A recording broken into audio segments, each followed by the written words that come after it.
Question number last, इसके बना रहे हैं वर्किंग नोट, ठीक है। नंबर 8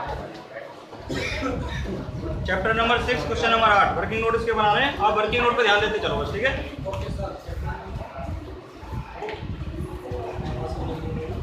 देखो भाई, गणेश लिमिटेड की निम्नलिखित सूचनाओं से 31 मार्च को समाप्त होने वाले वर्ष का चिट्ठा बनाइए।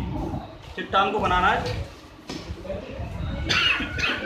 सबसे पहले आपको कैपिटल की बात कर रहा है स्टार्टिंग सबसे पहले, तो वर्किंग नोट सबसे पहले काय का बनेगा, कैपिटल। क्वेश्चन नंबर 8 सबसे पहले हम बनाने notes to account.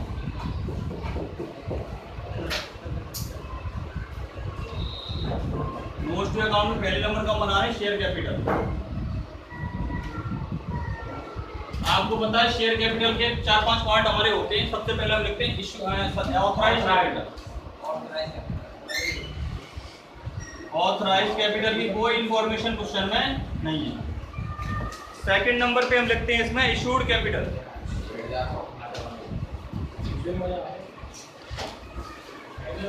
Issued capital में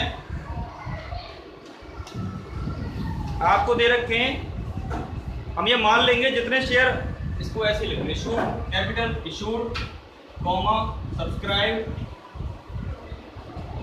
comma hold up and paid up capital. ये कैसे दे रखी है, क्वेश्चन आप पढ़ेंगे देखेंगे। इक्विटी शेयर दे रखे हैं 50,000, 50,000 equity share at the rate 10 each. कितने के हो गए, 5 लाख के। आपको दे रखा है preference share 25,000 8% preference share at the rate 10 each. कितने के हो गए, 2,50,000। 10 रुपये का ही है ना, 10 रुपये का। टोटल कितना हो गया ये, 7,50,000। तो इकाई का वर्किंग नोट बन गया ये शेयर कैपिटल। अगर पेपर में आए तो शेयर कैपिटल का वर्किंग नोट आपको इस तरह से बनाना। क्लियर है, नोट करो फटाफट इसको। नेक्स्ट चलेगा सेकंड नंबर पे डिवेंचर। डिवेंचर किस वाले हेड में आएगा बताओ। डिवेंचर आएगा long term borrowing. Long term हमेशा याद रखना है इसको, बैंक लोन और डिवेंचर किस में आता है, लॉन्ग टर्म बोरोइंग को याद है। कितने रुपए का डिवेंचर है क्वेश्चन में, 5 लाख रुपए का। इसको लिखो 7% डिवेंचर। कितने का हो गया, 5 लाख। तीसरे नंबर पे आपको दे रखा क्रेडिटर। क्रेडिटर किस में आता है, ट्रेड पेबल में। किस में आता है, ट्रेड पेबल।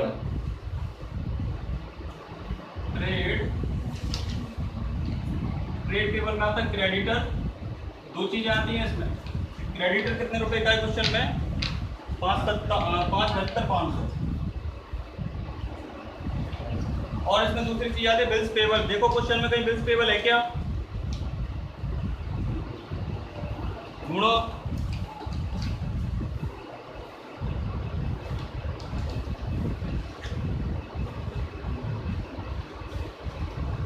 क्वेश्चन में बिल्स पेबल नहीं है, ठीक है ना, तो केवल यही आ जाएगा 5,75,500। इसके बाद आपको क्वेश्चन में क्या दे रखा है, क्वेश्चन में आपको दे रखा है cash and bank balance. Cash and cash equivalent इसी नाम से दे रखा है, लिखने की जरूरत नहीं है, तो सीधा सीधा हेड हो गया। इसके बाद आपको प्रोविजन फॉर टैक्स, ये किस में आता है, short term provision. Short term provision में आएगा आपका प्रोविजन फॉर, कितने रुपए का दे रखा है, 85,000। और देखो क्वेश्चन में कुछ और भी दे रखा है क्या प्रोविजन के अलावा, प्रोविजन फॉर डाउटफुल डेट 10,100, ये भी तो दे रखा है। Provision for doubtful debt 10,100। और देखो को प्रपोज्ड डिविडेंड दे रखा है क्या, प्रपोज्ड डिविडेंड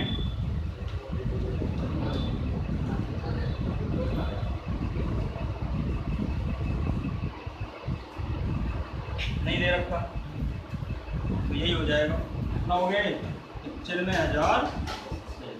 अंदर को दिक्कत। इसके बाद आपको क्वेश्चन में क्या दे रखा है, गुडविल एट कॉस्ट। गुडविल किस में आती है, इंटेंजिबल एसेट्स।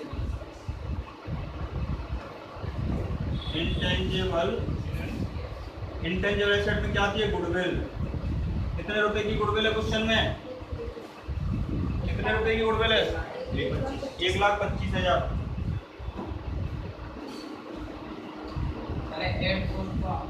हेड कॉस्ट की लिखाता है इसमें, तो इसकी लागत इतनी 1,25,000, ठीक है। इसके बाद आपको लिखा हुआ है टेंजिबल फिक्स एसेट, आपको लिखा हुआ है, लिखने की जरूरत ही नहीं है। अदर करंट एसेट लिखा हुआ है, लिखने की जरूरत नहीं है। आपको balance of profit and loss लिखा हुआ है, ये किस में आता है, balance of profit and loss. P&L कौन से हेड में आता है, रिजर्व एंड सरप्लस में। रिजर्व एंड सरप्लस में सबसे पहले लिखो statement of P&L। Statement of P&L कितने रुपए का है, स्टेटमेंट ऑफ P&L कितना, 1,50,000। अगर डेबिट दे रखा है तो क्या करेंगे, घटाएंगे इसको। आपको नीचे देखिए जनरल रिजर्व भी दे रखा है, कितने का जनरल रिजर्व है, कितना, 10,25,000। अब 10,25,000 में से 1,50,000 घटाओगे तो 9,75,000। डाउट, ठीक है, सॉरी 8,75,000, ठीक है। इसके बाद देखिए और क्या दे रखा है क्वेश्चन में, लॉन्ग टर्म शॉर्ट टर्म ये एज इट इज दे रखे हैं। इसके बाद शॉर्ट टर्म एडवांस दे रखा है। सिक्योरिटी प्रीमियम भी इसी में आएगा, 2,73,500, ये भी ऐड करना है। Security premium, security 2,73,500। मैं इसको इंग्लिश के हिसाब से करा रहा हूँ, ठीक है ना, 2,37,500। मैं इसको इंग्लिश के हिसाब से करा रहा हूँ, आपका हिंदी इंग्लिश में एक आध पॉइंट में गड़बड़ है, ठीक है ना। मैं आपको इंग्लिश के हिसाब से करा रहा हूँ, हिंदी के हिसाब से नहीं करा रहा हूँ, ठीक है। इसके बाद देखिए नॉन करंट तो नॉन करंट में आ जाएगा सीधे सीधे, करंट करंट में आ जाएगा। सन्डी डेटर कहीं में आता है, ट्रेड रिसीवर, ट्रेड रिसीवर्स में, ट्रेड रिसीवर्स में आता है सन्ड्री डेटर्स। कितने रुपए का सन्ड्री डेटर, 6,12,500, ठीक है। एग्जाम में अगर क्वेश्चन आए तो इस प्रोविजन फॉर बैड डेट्स को आप इसमें से घटा देना। आपकी बुक ने आंसर इसके हिसाब से दे रखा है, ये गलत होता है, आप लेटेस्ट डेट में गलत होता है, ठीक है ना। आप इसको हमेशा यहाँ पे घटा दो, ठीक है। ठीक है, अपनी बुक का आंसर ऐसे है तो मैं ऐसे करूँ, ठीक है। Provision for bad debt debtor में से घट जाता है, यहाँ नहीं दिखाते इसको, ठीक है ना, इसको यहाँ घटा के दिखाओ, ठीक है। इसके बाद creditor for expense, creditor for expense creditor में आएगा क्या, नहीं आएगा। क्रेडिटर में ट्रेड क्रेडिटर आते हैं, एक्सपेंस के क्रेडिटर नहीं आते हैं। किस में आते हैं, फिर अदर में आते हैं, other current liability. Creditor for expense कितने रुपए का है, 1,00,000, बस 1,00,000 है। इसके बाद आपको दे रखा है क्लोजिंग स्टॉक। क्लोजिंग स्टॉक कई सारी चीजों का दे रखा है, तो यहाँ लिखेंगे इन्वेंट्री। क्या लिखेंगे, इन्वेंट्री में 3 चीजें दे रखी होंगी आपको। क्लोजिंग स्टॉक ऑफ, क्या क्या दे रखा है क्लोजिंग स्टॉक में, स्टोर्स। पहला स्टोर्स कितने रुपए का है, 2,00,000। इसके बाद फिनिश्ड गुड्स, फिनिश्ड गुड्स कितने का, 3,75,000। इसके बाद वर्क इन प्रोग्रेस भी तो होगा, WIP, इसको बोलते हैं WIP। कितने का, 1,00,000 रुपए का। टोटल लगा दो 6,00,000। Capital work in progress, capital work in progress नहीं आता है, वर्क इन प्रोग्रेस आता है केवल। कैपिटल वर्क इन प्रोग्रेस कहीं नहीं आता, बैलेंस शीट में ऐड होता है capital work in progress, fixed assets में ध्यान रखना, ठीक है ना। इसमें स्टॉक वर्क इन प्रोग्रेस आता है, ठीक है, अंतर होता है दोनों में, ठीक है ना। 5,75, इसको नोट करो फटाफट सब।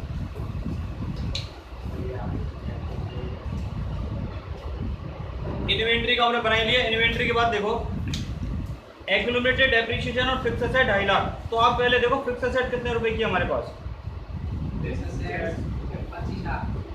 कौन सी वाली फिक्स्ड, टेंजिबल, देखो 10 नंबर का टेंजेबल फिक्स्ड एसेट्स कितने की 25 लाख, उस पे डेप्रिसिएशन कितना है। अब आप मुझे एक चीज बताइए, आपकी फिक्स्ड एसेट दो तरह की दे रखी है, इंटेंजिबल और टेंजिबल। मैंने ये डेप्रिसिएशन इसमें से क्यों घटाया, टेंजिबल में से, इंटेंजिबल में से भी तो घटा सकता था, तो मैंने इसको यहीं पे क्यों घटाया। कहाँ लिखा हुआ है फिक्स्ड एसेट, तो टेंजिबल और इंटेंजिबल दो होती है फिक्स्ड एसेट, टेंजिबल भी फिक्स्ड एसेट है, इंटेंजिबल भी फिक्स्ड एसेट है, तो मैंने इसको टेंजिबल में से क्यों घटाया। इंटेंजिबल में डेप्रिसिएशन होती है, अमोर्टाइजेशन होती है। इंटेंजिबल में लगता है अमोर्टाइजेशन और टेंजिबल में लगता है डेप्रिसिएशन, इसलिए डेप्रिसिएशन घटाया मैंने टेंजिबल। क्लियर है। अगर यहाँ अमोर्टाइजेशन लिखा आता तो इसको घटाते हम इंटेंजिबल। क्लियर है, ठीक है ना, मतलब दोनों का एक ही होता है पर शब्दों में फर्क है। ठीक है, कितना आया 22 लाख। अब आपको जो फिक्स्ड एसेट दिखानी है टेंजिबल कितने की दिखानी है, 22 लाख 50। ठीक है ना, इसके बाद देखो आगे, बस सारे पॉइंट्स हो गए हमारे। कैपिटल वर्क की प्रोग्रेस आई जाएगा, नोट करो फिर बैलेंस शीट ड्रॉ करो। हाँ भाई याद है दो। अब बनानी बैलेंस शीट, एक एक पॉइंट हमने सारी चीजें निकाल ली हैं जो हमको दे रखे क्वेश्चन है वो नोट करते चलेंगे। ठीक है,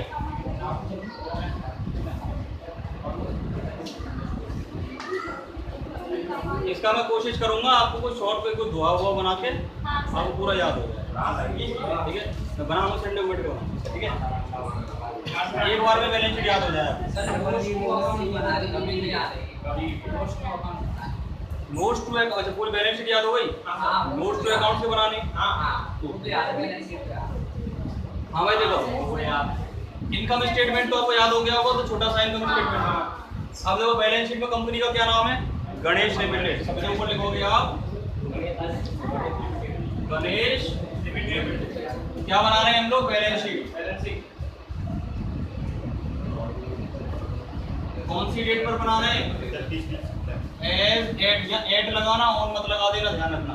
और फॉर द ईयर एंडिंग भी नहीं लिखनी है यहाँ, तो कंपनी के बैलेंस शीट में कानून में लिखा हुआ है कि एज एट ही लिखना। ठीक है ना, 31 मार्च 2007।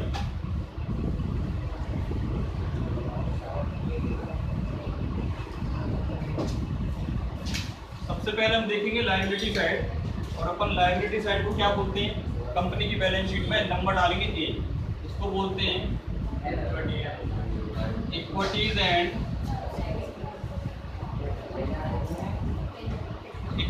Liabilities.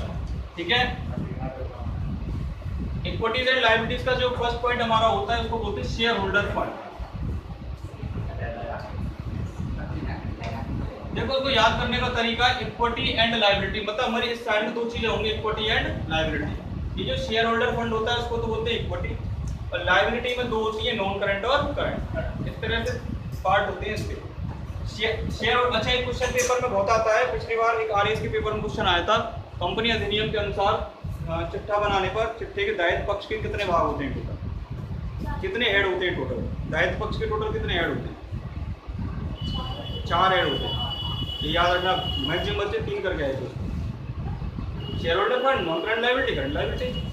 Application money pending allotment को बच्चे भूल गए। ठीक है ना, तो इस तरह के क्वेश्चन आते हैं, याद रखना है। Share holder fund, share holder fund में आप सबसे पहले लिखते हो शेयर कैपिटल, और हमने शेयर कैपिटल कैलकुलेट करी थी सबसे पहले, कितने रुपए कैलकुलेट करी थी, चेक करो इस बार वर्किंग में,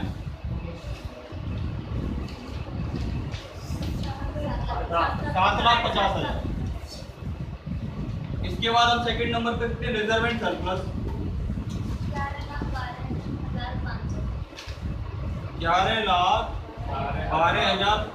इसके बाद थर्ड नंबर पे आता है money received against share warrant, वो है ही हमारे क्वेश्चन में। ये 3 पॉइंट इसके अंदर आते हैं share holder fund. Second number पे आता है एप्लीकेशन मनी पेंडिंग। ये होता क्या है, किसी को पता है,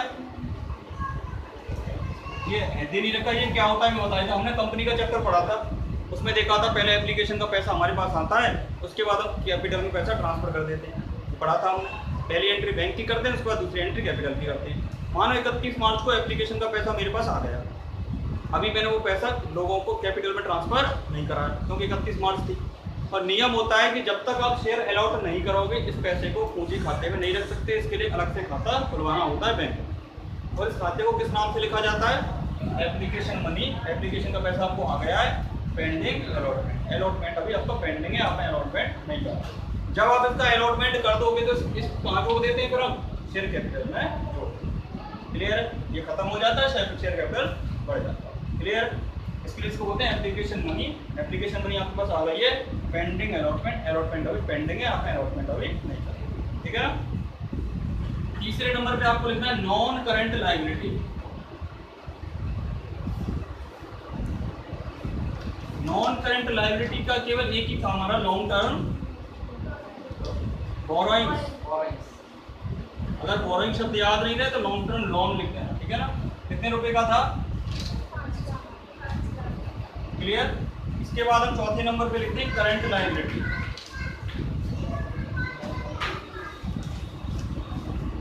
करंट लायबिलिटी के लिए सबसे पहला था शॉर्ट टर्म बोरोइंग। क्वेश्चन में आएगा शॉर्ट टर्म बोरोइंग, चेक करो एक बार। शॉर्ट टर्म बोरोइंग है क्या? था मेरे हिसाब से। शॉर्ट टर्म लोन और बोरोइंग की बात होती है। ठीक है?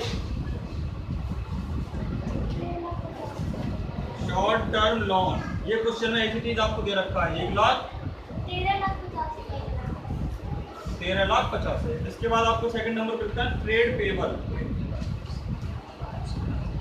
ट्रेड पेबल हमने निकाला था कितने का? 5,72,000। इसके बाद हमको लिखना था तीसरे नंबर पे short term बोराइंग, short term provision. Short term इसमें दो चीजें ऐड करी थी हमने, 95,000। इसके बाद अदर भी निकाला था हमने, अदर करंट लायबिलिटी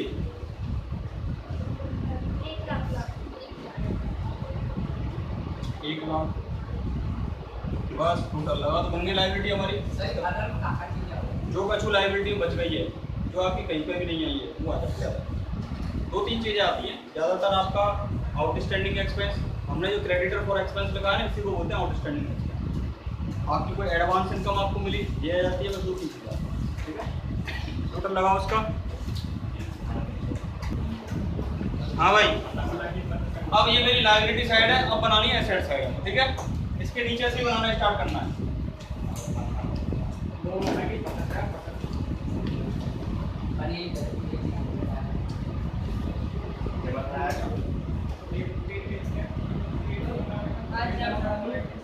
हाँ भाई, याद है बेटा, याद है सब चलाओ, याद है सब। B point asset. एसेट में सबसे पहले क्या लिखते हैं हम लोग? Non current asset.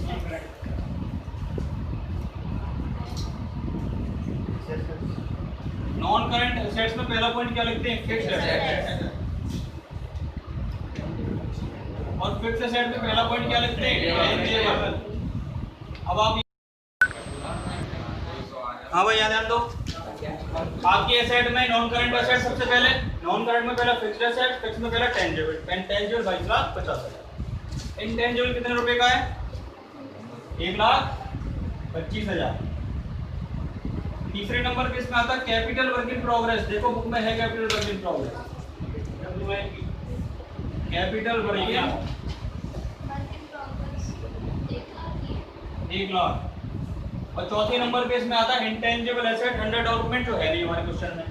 ए पॉइंट हो गया फिक्स्ड एसेट, बी पॉइंट इसका होता है नॉन करंट इन्वेस्टमेंट। देखो क्वेश्चन में नॉन करंट इन्वेस्टमेंट दे रखे हैं। नॉन करंट इन्वेस्टमेंट आपको दे रखा है 1,00,000। Investment 1,00,000। Non current investment 1,00,000। Investment 12,000। इसके बाद इसमें आता है आपका डेफर्ड टैक्स। ठीक है, वो है नहीं क्वेश्चन में। इसके बाद क्या आता है? Long term loan in advance. देखो क्वेश्चन है क्या? Long term loan in advance. हाँ, एक ही बात होती है।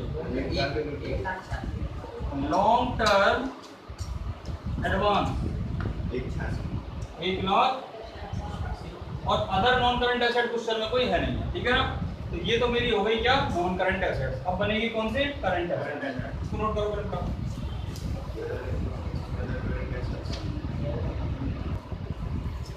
इसके बाद हम बनाएंगे करंट एसेट। सेकंड नंबर पे क्या बनाएंगे?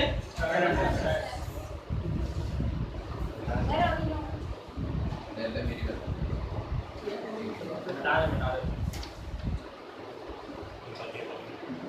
फिर यहाँ ध्यान दो, करंट एसेट सेकंड नंबर पे बनाएंगे। इसमें सबसे पहले क्या आता है हमारा? Current investment. इसमें कितने? 12,000। सेकंड नंबर पे लिखते हैं इन्वेंट्री। इन्वेंट्री देखो हमने निकाला था, कैलकुलेट करा था, कितना था? 5 लाख कुछ था, 5,75,000। 5,75,000। इसके बाद आता है ट्रेड रिसीवर। इसमें ये भी निकाला था हमने, 6,12,500। 6,12,500। क्वेश्चन में आपको कैश एंड कैश इक्विवेलेंट निकाल के दे रखा है, थोड़ा देखो कहाँ है? Cash and cash 1,37,500। इसके बाद आता है short term loan and advance या short term advance. Short term advance देखो क्वेश्चन दे रखा है आपको, कितने रुपए का है? 56,500। यहाँ तक कोई डाउट और कोई पॉइंट देखो क्वेश्चन में रह गया है क्या?